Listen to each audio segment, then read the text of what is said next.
बिस्मिल्लाहिर्रहमानिर्रहीम। अस्सलाम वालेकुम नाज़रीन, मैं हूं महरीन सब्तैन और देख रहे हैं आप मेरा यूट्यूब चैनल। नाज़रीन, कुछ बहुत ही अहम खबरें और जब भी कुछ अहम ज़राए से खबरें मुझ तक पहुंचती हैं तो मेरी कोशिश होती है मैं आपसे शेयर करूं। इमरान रियाज के हवाले से मैं आपको मुसलसल अपडेट कर रही हूँ क्योंकि इस वक्त ये एक ऐसा इशू है जिसके ऊपर आवाम जो है बहुत ही मुंतज़िर भी है, बेचैन भी है।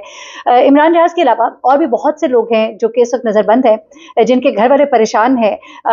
फिर सवाल लोग ये करते हैं कि सिर्फ इमरान रियाज की ही क्यों बात कर रहे हैं, तो इसलिए कर रहे हैं कि एक इमरान रियाज का केस हल होगा तो फिर और बहुत से लोगों का केस हल होगा।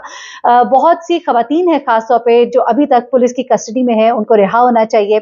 उनके साथ जो सलूक किया जा रहा है उसे हम कंडेम करते हैं। जिन लोगों ने गलत किया है, जिन लोगों ने इमलाक को नुकसान पहुंचाया, उनसे बिल्कुल सवाल होना चाहिए, उनको सजा मिलनी चाहिए। लेकिन वो लोग जिनके गलती से भी फोन जो है वहां पे ट्रेस उस एरिया के इर्द गिर्द हो रहे हैं, उनको भी पकड़ लेना, उनके वालिदैन को पकड़ लेना, या वो लोग जो रिपोर्टिंग कर रहे हैं, तो ये सब तरीकेकार जो है ये खौफ व हिरास फैला रहा है। अब मैं आ जाती हूँ जरा इमरान रियाज की तरफ। मैं स्टोरी आपको जरा बता दूं क्योंकि बहुत इंपॉर्टेंट इन्फॉर्मेशन है।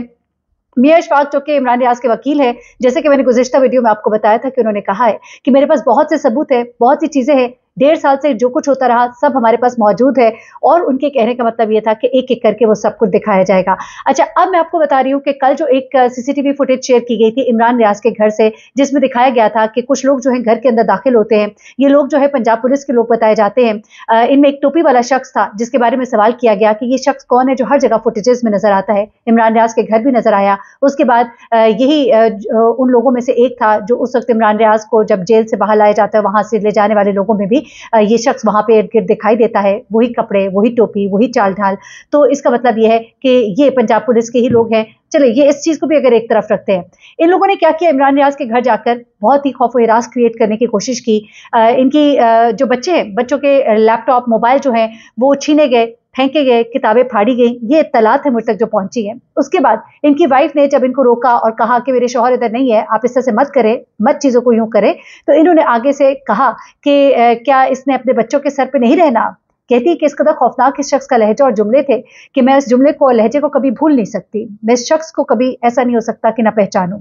ये सब भी होता है। उसके बाद क्या होता है कि ये लोग जाते जाते ये तमाम फुटेजेस और ये जो कैमरा पूरा इनका जो लगे हुए थे घर के, उसके तमाम फुटेजेस ले जाते हैं और सब कुछ जो है उसे कहा जा रहा है कि डिस्ट्रॉय कर दिया जाता है।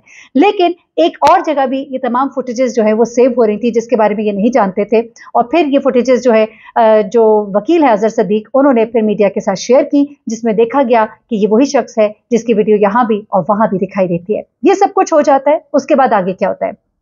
उसके बाद आगे ये होता है कि मियां इशफाक का एक बयान आता है और वो कहते हैं, उनका बाकायदा मैंने ऑडियो आपको सुनवाई कल, जिसमें उन्होंने कहा कि हमारे पास बहुत सी चीजें 1.5 साल की, लेकिन हम अब चाहते हैं कि बस मामलात हल हो। हम ज्यादा इस चीज को खराब नहीं करना चाहते कि इमरान की जो वेलबींग है वो सबसे ज्यादा इंपॉर्टेंट है। फिर उन्होंने कहा कि मैं आपको बताता चलूं कि इमरान रियाज जो है वो बिल्कुल ठीक है और अनकरीब वो अपने घर लौटेंगे।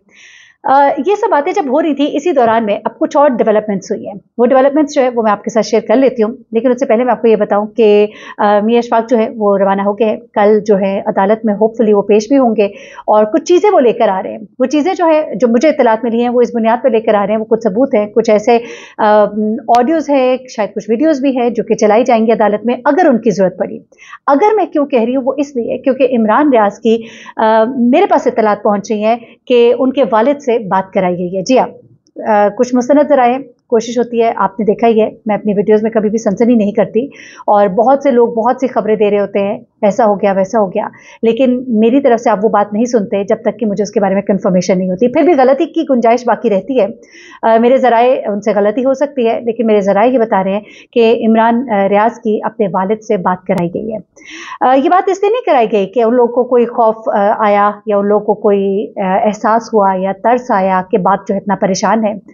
गुज़िश्ता रोज़ जब अदालत में इमरान रियाज के वालिद जो है जब वो बोलना शुरू हुए तो वहाँ पे सब लोग की आंखों में आंसू आ गए। उन्होंने कहा कि मार डालो मेरे बेटे को, एक ही बार मार डालो, ये रोज़ रोज़ का मरना बड़ा मुश्किल है। उन्होंने कहा कि सोए हुए को क्या जगाना, सोए हुए को जगाया जा सकता है, जागे हुए को क्या कैसे जगाया जाए। ऐसी बातें थी कि लोग दुखी हुए, वालिद का दर्द और कर्ब महसूस किया। वहाँ पे वकला उन्होंने कहा कि हम ईंट बजा देंगे, लेकिन दूसरी तरफ कोई दुख नहीं दिखाई दिया। उसके बाद क्या होता है कि इनके वालिद जो है उनसे बात कराने की वजह ये नहीं थी कि वालिद के बयान पे कोई उन्हें दुख हुआ या तकलीफ हुई या दर्द महसूस किया, बल्कि वजह ये थी कि अब बात कराने का मकसद कुछ डील करना था। जी हाँ, मुझे ये बताया जा रहा है, maybe I am wrong. वालिद से जो बात कराई गई है वो इसी बुनियाद पर कि वालिद जो है वो अपने बेटे को कन्विंस करें कि जो तुम्हें कहा जा रहा है वो मान लो, खामोश रहो, मत बताना कौन लोग थे, कुछ इस तरह की बातें।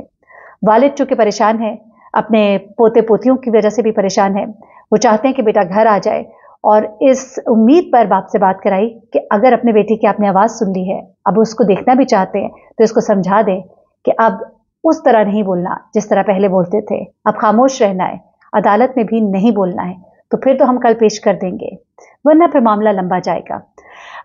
अब ये मामलात कुछ इस तरह के हैं कि शायद उनके वालिद उनको कहें कि सच तो बोलो लेकिन खामोश हो जाओ तो बेहतर है।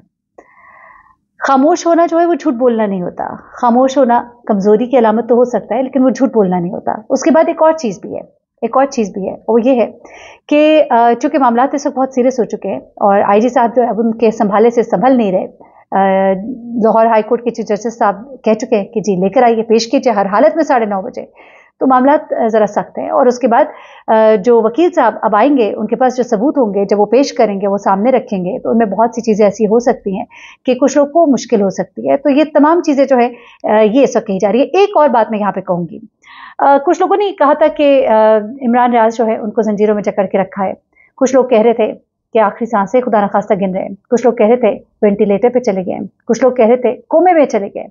इस तरह की जो खबरें थी उन सबको मेरे जराए ने टोटल नेगेट किया है। उन्होंने ये कहा है कि ऐसा कुछ भी नहीं है, ना उन पर तशद्दुद किया गया। अच्छा, हैरत की बात है क्योंकि अभी इससे पहले कुछ और लोगों से जब मेरी बात हो रही थी, उनका ये कहना था कि उनके ऊपर सख्ती की गई है, उनको अच्छे से नहीं रखा गया, उनका हाल बुरा है।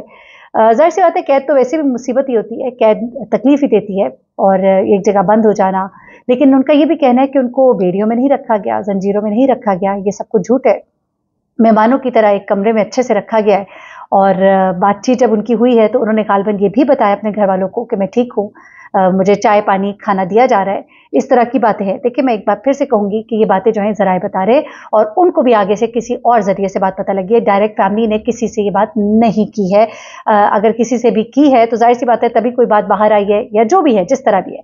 लेकिन सुनने वालों को, चाहने वालों को भी बताना मकसूद था, लोग पूछ रहे थे। उसके अलावा जो एक बेचैनी फैली हुई है हर जगह, हर कोई परेशान है पाकिस्तान में, ये क्या हो रहा है हमारे मुल्क में, तो उन लोगों के लिए भी जानना ज़रूरी है कि अल्लाह करेगा इंशाल्लाह। नज़र आ रहे हैं कि कुछ हालात अब नॉर्मलाइजेशन की तरफ जा रहे हैं, कुछ चीज़ें जो है वो ठीक होने जा रही हैं, कुछ इशारे कहीं से मिल चुके हैं और वो इशारे जो है वो कुछ अच्छे इशारे हैं। अल्लाह करे मेरे मुल्क में कोई ऐसा अच्छा इंसान आए कोई ऐसा हुक्मरान आए जो इस मुल्क को तरक्की की तरफ ले जाए, जो दूरअंदेश भी हो, जो अपनी बात का पक्का भी हो और धनी भी हो। अल्लाह ताला हम सब पर रहम फरमाए, हमारे मुल्क पर रहम फरमाए और अल्लाह करे कि इमरान रियाज भी और दीगर तमाम लोग जो नज़रबंद हैं, कैद हैं, अगवा किए गए हैं, अपने घरों को लौटे, हमारे मुल्क में अमन व आशती हो। अपना बहुत ख्याल रखिएगा, दुआ में याद रखिएगा। अल्लाह हाफ़िज़।